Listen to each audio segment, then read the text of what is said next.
Durante mucho tiempo, hemos creído que el entretenimiento infantil era un territorio neutro, casi inofensivo. Algo que simplemente ocupa a los niños mientras los adultos hacen otras cosas. Sin embargo, cuando uno observa con atención el desarrollo emocional y neurobiológico de la infancia, se vuelve evidente que nada de lo que rodea a un niño es verdaderamente neutro.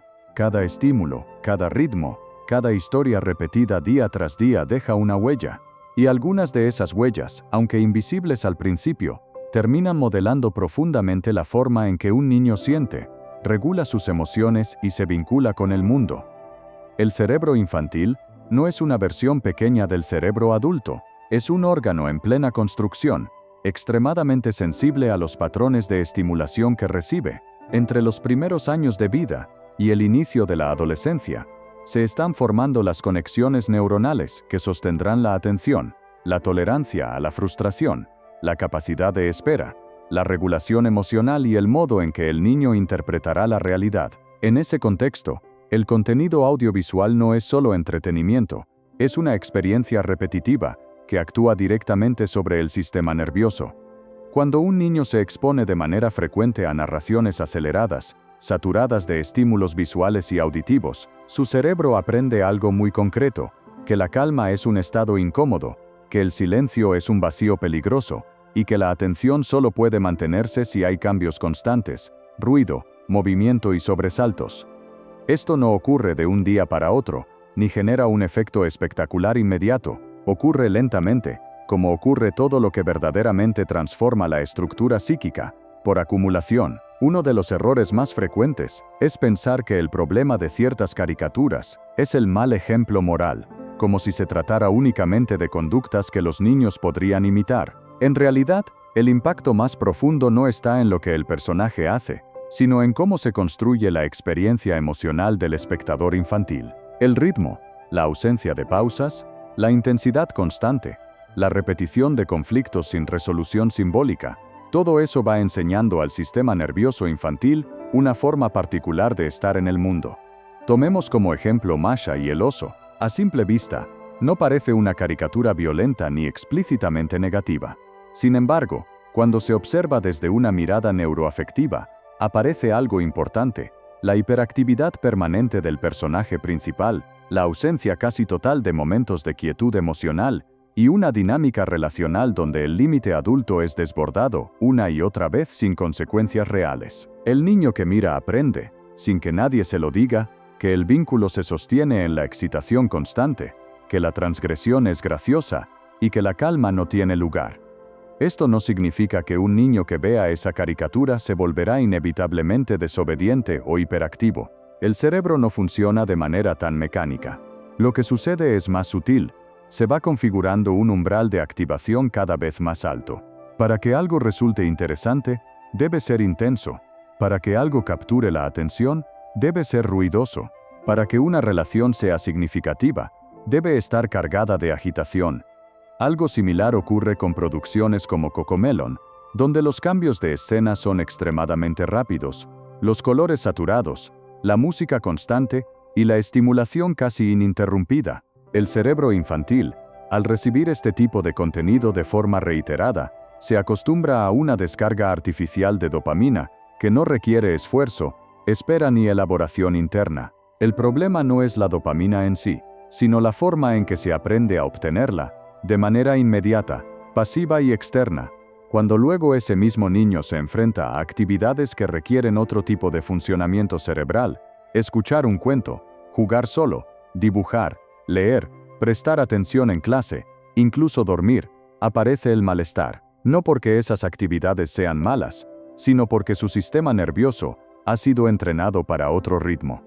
Lo que antes era natural, ahora se vive como aburrimiento, inquietud o ansiedad. Este fenómeno no es una cuestión de voluntad ni de disciplina, no se resuelve pidiéndole al niño que se concentre más o que se calme. Estamos hablando de circuitos neuronales que han aprendido a funcionar de determinada manera. Y el cerebro, especialmente en la infancia, aprende por repetición, no por explicación. En muchos casos, los adultos se sorprenden al ver niños que no toleran la frustración, que se irritan con facilidad, o que parecen necesitar estímulos constantes para no sentirse incómodos. Se los etiqueta rápidamente como inquietos, caprichosos o incluso con dificultades de atención. Sin embargo, cuando se observa con detenimiento el entorno simbólico en el que viven, aparece una coherencia profunda. Han sido expuestos de manera prolongada a narraciones que no dejan espacio para la espera, la elaboración ni el silencio. Otro ejemplo frecuente es Teen Titans Go, una serie construida casi exclusivamente sobre el exceso de ruido, de gestos exagerados, de conflictos absurdos, que se resuelven sin aprendizaje emocional alguno. En este tipo de relatos, la emoción no se procesa, se descarga, y cuando un niño aprende que la emoción solo se descarga, no se regula, pierde una herramienta fundamental para la vida psíquica, la capacidad de atravesar lo que siente sin ser arrastrado por ello. El cerebro infantil necesita alternancia, necesita momentos de activación y momentos de reposo, necesita estímulos, pero también pausas. Necesita historias, pero también silencios donde la imaginación pueda trabajar. Cuando esa alternancia desaparece, cuando todo es intenso todo el tiempo, el sistema nervioso se mantiene en un estado de hipervigilancia que, sostenido en el tiempo, genera cansancio emocional. No se trata de demonizar la animación, ni de prohibir sin criterio. El problema no es que un niño vea una caricatura determinada una vez, sino el ecosistema completo en el que ese contenido se inserta. ¿Cuántas horas al día? ¿A qué edad? ¿Con qué acompañamiento adulto? ¿Con qué otros estímulos que compensen o regulen lo que se recibe? Existen producciones que, sin ser perfectas ni ideales, ofrecen un ritmo mucho más compatible con el desarrollo neuroafectivo infantil. Series como Bluey o Puffin Rock presentan narrativas más lentas, espacios de silencio, conflictos que se elaboran simbólicamente, y vínculos donde la emoción no se grita, se acompaña. En estos relatos, el niño no es empujado constantemente hacia la excitación, sino invitado a observar, sentir y comprender. La diferencia entre estos tipos de contenido no es estética, es neuropsicológica. En uno, el sistema nervioso se acelera, en el otro, se organiza. En uno, el niño se vuelve dependiente del estímulo externo. En el otro, se fortalece la capacidad interna de sostener la experiencia. Cuando un niño pierde la capacidad de aburrirse sanamente, pierde también la puerta de entrada a la creatividad, a la introspección y a la regulación emocional. El aburrimiento no es un enemigo del desarrollo infantil, es un estado transitorio que permite que el cerebro active redes profundas asociadas a la imaginación y al pensamiento simbólico. Las caricaturas hiperestimulantes bloquean ese proceso porque no dejan ningún espacio vacío. Muchos adultos confunden la calma con la pasividad o el silencio con la falta de interés. En realidad, para un niño, esos momentos son esenciales. Son los momentos en los que el cerebro integra lo vivido, procesa las emociones y construye sentido. Sin ellos, el niño queda atrapado en una secuencia infinita de estímulos sin elaboración. Todo esto no busca generar culpa en los padres ni crear una alarma innecesaria. Criar en el mundo actual es complejo, y nadie lo hace de manera perfecta. El objetivo es algo mucho más simple y al mismo tiempo más profundo. Recuperar la conciencia de que el entorno simbólico importa, que lo que un niño ve, escucha y repite moldea su manera de estar en el mundo. Cuando elegimos con cuidado qué historias acompañan la infancia, no estamos controlando, estamos protegiendo. Estamos ofreciendo al cerebro infantil la posibilidad de desarrollarse con equilibrio, de aprender a regularse y de construir una relación más amable con sus propias emociones. Al observar con mayor profundidad el impacto del contenido audiovisual en la infancia, aparece una dimensión que suele pasar desapercibida, la forma en que estas narraciones enseñan a sentir. No a pensar, no a razonar, sino a sentir. Y sentir es el núcleo de la vida psíquica. Mucho antes de que un niño pueda formular ideas complejas, su cerebro ya está aprendiendo qué emociones son aceptables, cuáles deben reprimirse, cuáles se exageran y cuáles simplemente no tienen lugar. El problema de muchas caricaturas actuales no reside únicamente en la velocidad o en la saturación sensorial, sino en el modelo emocional que proponen. En una gran cantidad de producciones infantiles modernas, la emoción aparece desligada de la reflexión. Los personajes reaccionan de manera inmediata, impulsiva, extrema, gritan, se enfurecen, se desesperan, celebran de forma desmedida, todo en cuestión de segundos. Y lo hacen sin que exista un proceso interno visible, sin que haya una elaboración simbólica de lo que sienten. El cerebro infantil, al observar estas secuencias repetidas una y otra vez, aprende algo esencial, que la emoción es algo que irrumpe, que desborda y que debe expresarse sin mediación. No se le enseña al niño que una emoción puede ser atravesada, contenida o comprendida. Se le enseña que la emoción es un estallido que se impone sobre todo lo demás.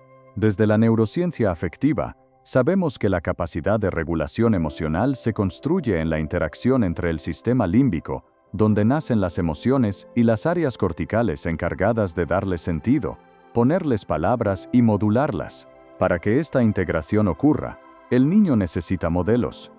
Necesita ver emociones que no solo se expresan, sino que se piensan. Necesita relatos donde la emoción tenga un tiempo, un recorrido, una consecuencia. Muchas caricaturas hiperestimulantes eliminan ese recorrido. Todo sucede rápido, todo se resuelve rápido, todo se olvida rápido. El conflicto aparece y desaparece sin dejar huella. Esto puede parecer inofensivo, pero tiene un efecto profundo. Desconecta la emoción de la memoria. El niño no aprende que lo que siente tiene continuidad, historia y significado. Aprende que la emoción es un episodio aislado que se borra con el siguiente estímulo. En la clínica infantil, esto se manifiesta de formas muy concretas. Niños que sienten mucho, pero no saben qué sienten. Niños que reaccionan intensamente, pero no logran explicar por qué. Niños que pasan de la risa al llanto con una rapidez desconcertante, no porque sean inmaduros, sino porque su mundo emocional no ha sido acompañado por narrativas que enseñen a habitar la emoción. Otro aspecto crucial es la forma en que estas caricaturas presentan el vínculo con el otro. En muchas de ellas, la relación se construye a partir del exceso, competencia constante, bromas humillantes, conflictos exagerados que se presentan como divertidos. El mensaje implícito es que el vínculo es interesante solo si hay tensión, si hay ruido, si hay drama. La calma, la cooperación silenciosa o la empatía sostenida quedan fuera del relato. El niño que crece con estos modelos puede empezar a percibir las relaciones reales como pobres o insuficientes. El juego tranquilo le resulta aburrido, la conversación pausada le parece carente de estímulo, y entonces aparece algo que preocupa profundamente: la necesidad de provocar una reacción, provocar un conflicto, provocar una emoción intensa en el otro para sentir que el vínculo está vivo. Esto no es un problema de carácter, es un aprendizaje emocional. El cerebro ha asociado intensidad con conexión, y cuando esa asociación se consolida, el niño puede empezar a buscar relaciones donde el conflicto es permanente, porque es el único lenguaje emocional que reconoce. También es importante detenerse en la manera en que estas caricaturas tratan el error y la frustración. En muchos relatos hiperestimulantes, los errores no tienen peso. Los personajes fallan, rompen, dañan, y al instante siguiente todo vuelve a empezar como si nada hubiera ocurrido. No hay reparación, no hay aprendizaje, no hay consecuencia emocional. El error se vacía de significado. En la vida real, sin embargo, el error duele, frustra, genera tristeza, enojo, vergüenza, y es precisamente atravesando esas emociones como el niño aprende a tolerar la imperfección y a desarrollar resiliencia. Cuando el contenido audiovisual elimina ese proceso, el niño queda mal preparado para la experiencia real del fracaso. Esto explica por qué muchos niños expuestos de manera prolongada a este tipo de narrativas muestran una baja tolerancia a la frustración. No porque sean débiles, sino porque su cerebro no ha sido entrenado para permanecer en la incomodidad emocional. Han aprendido que toda emoción desagradable debe desaparecer rápido, ser reemplazada por otra más intensa, o ser evitada mediante un nuevo estímulo. Aquí aparece un punto central: la dificultad para estar consigo mismos. Un niño que no ha aprendido a tolerar el silencio interno busca constantemente algo que lo distraiga, no porque sea curioso, sino porque el vacío emocional le resulta amenazante. Este patrón, si no se acompaña, puede extenderse a la adolescencia y a la vida adulta en forma de inquietud permanente. Dificultad para concentrarse, necesidad constante de estimulación externa. Frente a esto, el rol del adulto no es prohibir sin explicación ni demonizar la animación. El rol del adulto es mediar. Ayudar al niño a poner palabras donde solo hay estímulo, a introducir pausas donde todo es aceleración, a ofrecer experiencias que compensen lo que el contenido audiovisual no brinda. Si un niño ve una caricatura con alto nivel de estimulación, es fundamental que exista luego un espacio de integración. Un tiempo sin pantallas, un momento de juego libre. Una conversación sencilla sobre lo que vio, no para analizarlo intelectualmente, sino para reconectar emoción y palabra. Preguntas simples como ¿qué parte te gustó más? ¿O qué sintió ese personaje? Ayudan a que el cerebro empiece a elaborar lo vivido. La diferencia entre un niño que consume contenido hiperestimulante sin mediación y uno que lo hace con acompañamiento es enorme. En el primer caso, el estímulo entra y se instala sin filtro. En el segundo, el adulto funciona como regulador externo, ayudando al sistema nervioso infantil a encontrar equilibrio. Es importante comprender que el cerebro infantil no necesita estar constantemente entretenido. Necesita estar sostenido, y sostener no significa llenar todos los espacios, sino saber cuándo dejar un vacío para que algo propio pueda surgir. Las caricaturas que dejan espacio, que respetan el ritmo interno del niño, que no saturan, cumplen una función muy distinta a las que invaden cada segundo con estímulos. Cuando protegemos a los niños de la sobreestimulación emocional, no los estamos privando de diversión, les estamos ofreciendo algo mucho más valioso: la posibilidad de construir una relación más estable con sus propias emociones, con los otros y con el silencio, porque es en ese silencio muchas veces donde se forma la verdadera fortaleza psíquica. Hay un punto en el que los efectos de la sobreestimulación dejan de ser sutiles y comienzan a manifestarse de forma visible en la vida cotidiana del niño. La dificultad para sostener la atención no se trata simplemente de que se distrae, sino de algo más profundo. El cerebro ha sido entrenado para funcionar en un modo fragmentado, y un cerebro fragmentado tiene dificultades no solo para aprender, sino también para sentirse seguro. La atención no es una capacidad aislada, es el resultado de un equilibrio delicado entre activación y reposo, entre curiosidad y calma. Para que un niño pueda concentrarse, su sistema nervioso necesita sentir que el entorno es suficientemente predecible, que no habrá sobresaltos constantes, que puede quedarse en una experiencia sin temor a perder algo más intenso que esté ocurriendo en otro lugar. Cuando ese equilibrio se rompe, la atención se vuelve inestable. Las caricaturas hiperestimulantes rompen ese equilibrio de una manera muy precisa. Cambios de escena cada pocos segundos, sonidos abruptos, colores intensos, tramas que se superponen sin transición. El cerebro infantil aprende entonces que la atención no se sostiene, salta, y ese aprendizaje se generaliza. El niño empieza a vivir el mundo como una sucesión de fragmentos desconectados. En el aula, esto se traduce en niños que no pueden seguir una explicación completa, no porque no entiendan, sino porque su cerebro espera un cambio inmediato. La voz del docente, el ritmo de la clase, incluso la lectura de un texto resultan demasiado lentos para un sistema nervioso acostumbrado a la aceleración constante. Aparece entonces la inquietud corporal, la necesidad de moverse, de interrumpir, de buscar algo más estimulante. Es importante decirlo con claridad: esto no es un déficit innato.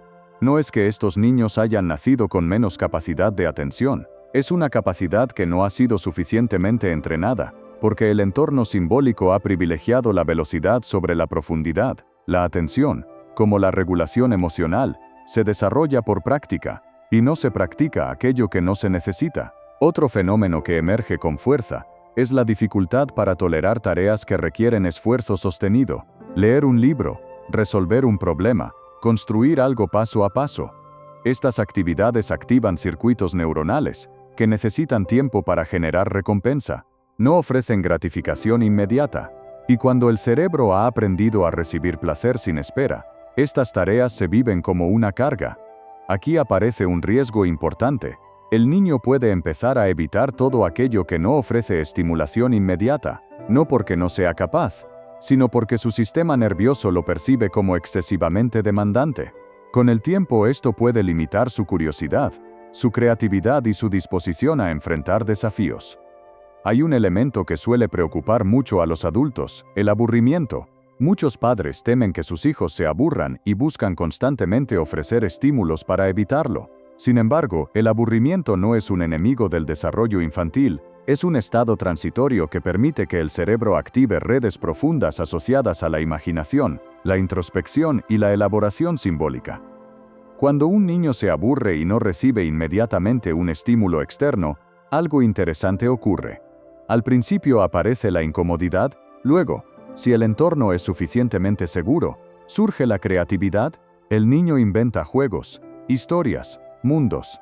Este proceso fortalece la autonomía psíquica. El niño descubre que puede generar sentido desde sí mismo. Las caricaturas hiperestimulantes interrumpen este proceso porque no dejan espacio para el aburrimiento. Cada segundo está lleno. No hay vacío, no hay espera, no hay tiempo para que la mente divague.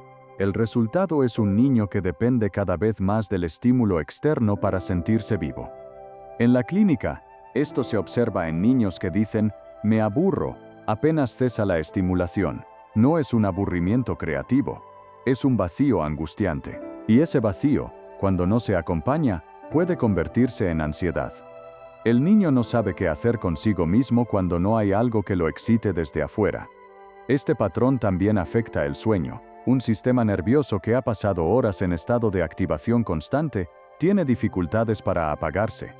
Aparecen problemas para conciliar el sueño, despertares nocturnos, sueños agitados. El descanso, que es un proceso activo de regulación cerebral, se ve comprometido. Dormir no es solo cerrar los ojos, es permitir que el cerebro integre lo vivido durante el día, consolide aprendizajes y regule emociones. Cuando el niño se duerme con el sistema nervioso sobreexcitado, este proceso se altera, y un cerebro que no descansa adecuadamente es un cerebro más irritable, menos atento, más vulnerable. Es comprensible que muchos adultos se sientan desbordados frente a este panorama. Vivimos en una cultura acelerada, saturada de pantallas, donde la estimulación constante parece normal. Pero normal no significa saludable. Y el hecho de que algo sea común no lo convierte en inocuo. La buena noticia es que el cerebro infantil es extraordinariamente plástico. Lo que se ha aprendido puede desaprenderse. Lo que se ha acelerado puede volver a encontrar ritmo. Pero para que esto ocurra, es necesario un cambio consciente en el entorno. Reducir la exposición a caricaturas hiperestimulantes no implica eliminar toda pantalla ni volver a un ideal imposible. Implica restaurar el equilibrio, ofrecer contenidos con ritmos más lentos, limitar el tiempo de exposición, asegurar que existan momentos diarios sin pantallas donde el niño pueda jugar, moverse, aburrirse, crear. El acompañamiento adulto es clave. No se trata solo de qué se ve, sino de cómo se integra lo visto. Compartir el momento, comentar, poner palabras. Y sobre todo ofrecer experiencias alternativas que fortalezcan la atención sostenida. Leer juntos, escuchar música tranquila, caminar, observar la naturaleza, construir algo con las manos. La atención no se recupera a través de la exigencia, sino de la experiencia. Un niño no aprende a concentrarse porque se le ordena hacerlo, sino porque descubre que puede permanecer en una actividad sin sentirse desbordado. Y eso requiere tiempo, paciencia y un entorno que no lo empuje constantemente a la dispersión. Cuando protegemos la atención de un niño, no solo estamos cuidando su rendimiento escolar, estamos cuidando su capacidad de estar presente, de escucharse, de pensar y de sentir con profundidad. Porque la atención no es solo una función cognitiva, es una forma de habitar el mundo. Si la atención se fragmenta y la emoción se acelera, el impacto no queda limitado al mundo interno del niño. Poco a poco, comienza a notarse en la manera en que se vincula con los otros. Porque los vínculos, al igual que la atención y la regulación emocional, no son innatos, se aprenden, y se aprenden observando, imitando y repitiendo modelos. Un niño no aprende a relacionarse porque alguien le explique cómo hacerlo, aprende porque ve relaciones en funcionamiento. Aprende porque observa cómo se resuelven los conflictos, cómo se expresan los desacuerdos, cómo se sostiene la cercanía y cómo se atraviesa la distancia. Las caricaturas, al ser narraciones repetidas y emocionalmente cargadas, se convierten en uno de esos modelos silenciosos. En muchas producciones hiperestimulantes, el vínculo está construido sobre la exageración constante. Los personajes se molestan de manera abrupta, se reconcilian sin proceso, se burlan entre sí, se manipulan emocionalmente, o compiten de forma permanente. Todo sucede rápido, sin consecuencias duraderas, sin reparación. El mensaje implícito es que el vínculo no requiere cuidado, solo intensidad. El niño que se expone de forma prolongada a este tipo de narrativas puede comenzar a reproducir ese mismo esquema en sus relaciones reales, no porque quiera hacerlo mal, sino porque eso es lo que su cerebro ha aprendido como normal. La amistad se vuelve un escenario de drama. El juego necesita conflicto para ser interesante. La calma compartida pierde valor. En la práctica cotidiana, esto se manifiesta en niños que tienen dificultades para sostener juegos cooperativos largos, que se frustran rápidamente cuando las cosas no salen como esperan, o que interpretan cualquier límite como un rechazo personal. No han aprendido que el vínculo también se construye en la espera, en el acuerdo silencioso, en la presencia sin espectáculo. Otro efecto importante es la confusión entre atención y afecto.